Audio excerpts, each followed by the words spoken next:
Today we're recapping Escape from Pretoria, a story with such a unique concept, it will keep you hooked from start to finish. South Africa, 1978. The era of apartheid, a system that built a legal wall between white and black citizens.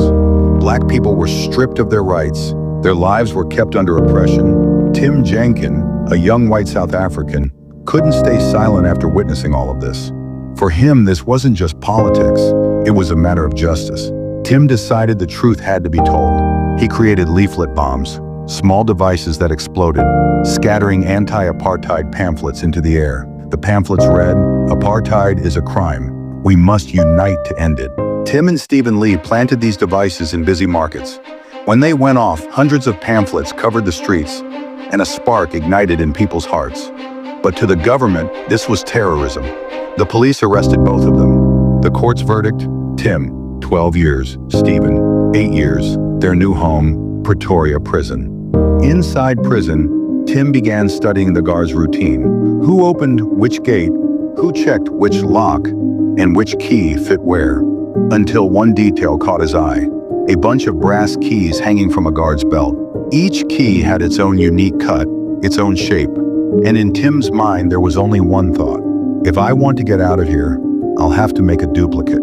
This was the beginning of a dangerous escape plan. He would intentionally walk up close to the prison guard, casually as if by accident, but his eyes were locked on one target, the keys hanging from the guard's waist. He studied them with such focus that it was as if he was engraving every tiny detail into his mind. Back in his cell, he would grab a pencil and sketch the exact outline. A single misplaced curve was unacceptable to him. Even the smallest mistake meant starting over. Sometimes he would redraw the same key dozens of times, all for one reason, to replicate it with absolute perfection. But his work didn't stop there. Once the guard had finished his rounds, he would move to the next phase of his plan. He'd strike a match. Holding the flame close, he'd examine the lock's keyhole with precision. Then he'd take a sheet of white paper, press it carefully against the lock, and rub it with his hand. This way, the outer shape of the keyhole appeared on the paper, like a perfect graphite rubbing. But the question was, how to figure out the inside? He had a simple trick for that. He would tightly roll the paper, slowly push it inside the lock, then twist and press it using a wooden stick.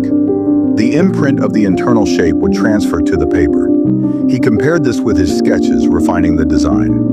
Now the blueprint was ready, but a real key had to be made. That was the real challenge. In prison, metal was almost impossible to get.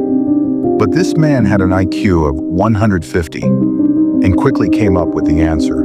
No metal. Then I'll make the key out of wood. His cellmates laughed. You're crazy. A wooden key will snap instantly. But he calmly replied, if I follow the grooves of the lock, it won't break. That day they had work duty in the prison's woodworking shop. The perfect opportunity. From memory alone, he carved a rough wooden model of the key. Then he hid it inside an old water bottle, stuffing a towel into the neck to keep it from falling out. He gave his partner a signal to distract the guard. The guard, suspicious, grabbed the bottle and turned it upside down. But thanks to the towel, the model stayed hidden. The guard handed the bottle back. Mission complete. Now he only needed to refine the shape with a knife and glue the pieces together. The glue was smuggled in by an old prisoner who had been there for 50 years, quietly helping the escape plan. Then came the moment of truth. He slid the key into the lock. Click. The door opened. But this was only the beginning. He had to make a key for every single door. Whenever he had the chance, he'd study the guard's keys again, storing them in memory, then carving them later in his cell. Dozens of keys had to be made, and every single one had to be tested. One day during a test, a key got stuck in the lock, and at that exact moment, a guard appeared. A fellow inmate tossed him a screwdriver. He freed the key just in time. A fat guard came up the stairs, but stopped halfway, too tired to climb further. Lucky break. Another guard noticed a door that wouldn't close, but assumed it was the fat guard's mistake and moved on. They brainstormed escape methods. Tying a rope to the key failed. Using a wooden stick wasn't practical because it couldn't be hidden. Then, one day in the workshop, He saw a rotating wooden wheel and had a flash of inspiration. He built his own wheel, fixed the key to it, and extended it out a window to turn the lock from inside the cell. The key didn't fit the first time. He modified it, and finally it worked. During another test, the guard showed up, and the key fell. He used chewing gum stuck to a stick to retrieve it. After multiple failed attempts, he finally succeeded. The next day, he shared the victory with his partners. The night drill began. They placed a dummy in bed, waited for the music signal, unlocked the cell, and slipped out barefoot to stay silent. One door didn't open. Wrong key. Hearing footsteps, they quickly locked it again and hid in the storeroom. One of them held the latch with his fingers until the guard passed. The guard noticed drops of sweat on the floor, but assumed it was a leak and wiped it away. Keys were hidden inside a toothbrush mug. The next day, a sudden inspection revealed a broken piece of wood. He claimed it was part of a photo frame and avoided suspicion. After 6 months, 15 keys were complete, plus 24 spares. Now they needed a city map. They made a deal with another prisoner, a newspaper in exchange for cigarettes and soap. The next day, they learned he had been hanged. That night, they decided no more delays.